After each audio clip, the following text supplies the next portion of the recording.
वाय नमस्तुभ्यम। हर हर महादेव। माघ शीस यानी कि अगहन का पावन महीना शुरू हो गया है। इसी महीने में भगवान श्री राम और माता सीता का विवाह हुआ था। यह महीना बहुत ही पवित्र माना जाता है।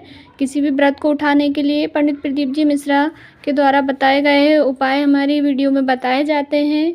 कृपया ध्यान से सुनें और अपने जीवन को कृतार्थ बनाएं। इस महीने में मार्गशीर्ष के महीने में पंडित जी ने बताया था कि 16 सोमवार का अगर आप व्रत करना चाहते हैं, उठाना चाहते हैं 16 सोमवार को, तो आप मार्गशीर्ष यानी कि अगहन के महीने के प्रथम सोमवार या किसी भी सोमवार से आप उठा सकते हैं। इस महीने में अगर आप व्रत उठाते हैं धन संपदा के लिए, अगर लक्ष्मी प्राप्ति के लिए, अगर आपका घर नहीं है और घर बनाने के लिए अगर आप व्रत करना चाहते हैं, तो मार्गशीर्ष का महीना बहुत ही अच्छा माना जाता है। इस महीने में आप 16 सोमवार का व्रत प्रारंभ करें।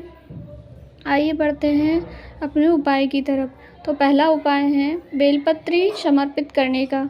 अगर आपकी मनोकामना पूरी नहीं हो रही है, आप जल चढ़ाते हैं, बहुत दिनों से जल चढ़ा रहे हैं, बहुत दिनों से मंदिर जा रहे हैं, फिर भी मनोकामना पूर्ण नहीं हो रही है, तो मार्गशीर्ष महीने में एक नियम बनाएं बेलपत्री समर्पित करने का। बेलपत्री आपको कैसे समर्पित करनी है? जैसे आप जिस तरफ बैठे हो, बेलपत्री को अपने हाथ से अंगूठे और जो 3 उंगलियां होती है उनसे बेलपत्री को पकड़ें। अंगूठे के बाजू वाली उंगली से बेलपत्री को ना पकड़ें और बेलपत्री को पकड़कर जिस दिशा में आप बैठे हैं उस दिशा से अपोजिट में बेलपत्री का डूट होना चाहिए। जो बेलपत्री है वो आपकी तरफ होनी चाहिए और उसकी डंडी का मुख अपोजिट डायरेक्शन में होना चाहिए। ऐसे बेलपत्री समर्पित करें, इससे शीघ्र अतिशीघ्र मनोकामना पूर्ण होती है।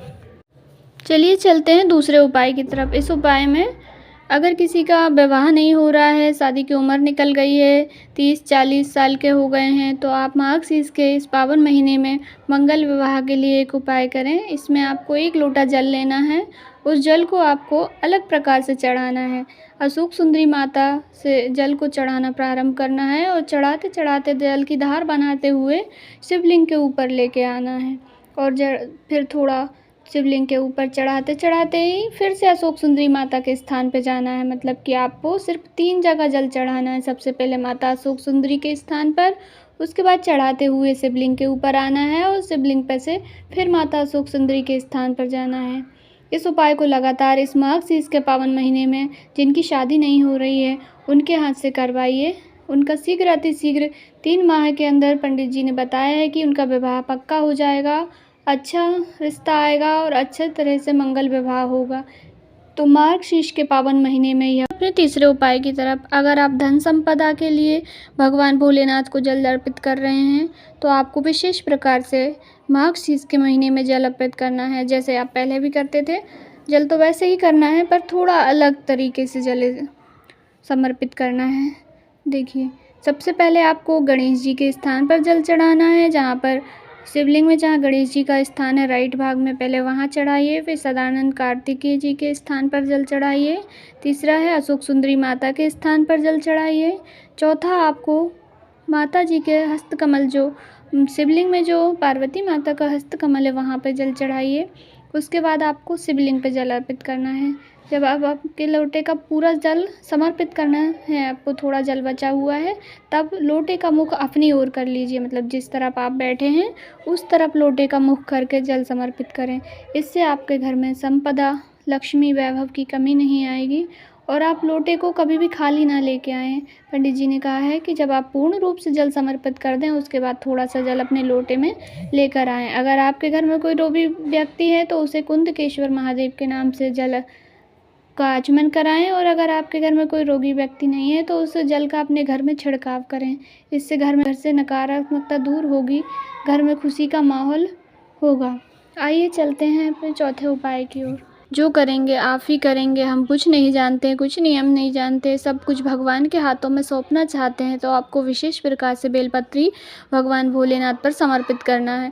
इसमें आपको उत्तर दिशा की तरफ मुख करके, यानी कि जिस तरफ जल बहता है जहाँ से अपन जल चढ़ाते हैं, फिर जिस तरफ जल गिरता है जलाधारी की तरफ, उस तरफ आप मुख करके बैठ जाइए। मतलब कि शिवलिंग के डायरेक्ट पीछे आप बैठ जाइए। वहाँ से आप बेलपत्री चढ़ाएंगे तो बेलपत्री का मुख जलाधारी की तरफ होना चाहिए। ऐसे आप बेलपत्र समर्पित करें, इससे भोले बाबा अपने आप आपके सारे दुख दूर करेंगे। चलिए बढ़ते हैं अपने 5वें उपाय की तरफ। जी ने बताया अगर आपके घर में कोई रोगीला व्यक्ति है, उसकी बीमारी ख़त्म ही नहीं हो रही है, एक बीमारी आती है, फिर दूसरी बीमारी होती है, फिर तीसरी बीमारी आती है, रोग मतलब ख़त्म ही नहीं हो रहे हैं, तो आपको बेलपत्री विशेष प्रकार से चढ़ानी है। बेलपत्री को आपको अशोक सुंदरी माता के स्थान पर डंडी का मुख आपको जलाधारी की तरफ करके बेलपत्री समर्पित करनी है और उसी बेलपत्री पर फिर आपको 1 लोटा जल कुंदकेश्वर महादेव के नाम से अर्पित करना है। तब पूरा जल आपका चढ़ जाए, उसके बाद थोड़ा सा जल आप लोटे में ले लें, थोड़ा सा जल ले आएँ और जो रोगी व्यक्ति है उसको कुंदकेश्वर महादेव के नाम से जल पिलाएं। इस उपाय को करने से जो रोगी व्यक्ति है वह शीघ्र अतिशीघ्र ठीक होगा। महीने के अगले उपाय की तरफ, इसमें आपको आपकी विशेष कामना है जो पूरी नहीं हो रही है, विशेष कामना से आप बेलपत्र अर्पित करना चाहते हैं तो आपको नंदी महाराज के ऊपर बेलपत्र अर्पित करनी है।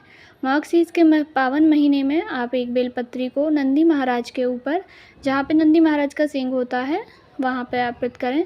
आपको बेलपत्र सीधी अर्पित करनी है। सीधी मतलब जैसे आप भोले बाबा पे उल्टी बेलपत्र चढ़ाते हैं, बेलपत्री का जो चिकना भाग होता है वो भोलेनाथ की शिवलिंग के ऊपर होता है, नंदी महाराज पर आपको चिकना भाग ऊपर की तरफ करना है और बेलपत्री के डंडी का मुख शिवलिंग की तरफ होना चाहिए। जहाँ से नंदी महाराज शिवलिंग की तरफ देख रहे हैं उस तरफ बेलपत्री का मुख होना चाहिए। इस तरीके से बेलपत्र चढ़ाएंगे तो आपकी शीघ्र अतिशीघ्र मनोकामना पूर्ण होगी। श्री शिवाय नमस्तुभ्यं। हम आज की वीडियो में बस इतना ही। अगर आपको वीडियो की जानकारी अच्छी लगी हो तो प्लीज़ लाइक करें और अगर आपके मन में कोई डाउट है या कोई प्रश्न है तो आप कमेंट करके पूछ सकते हैं।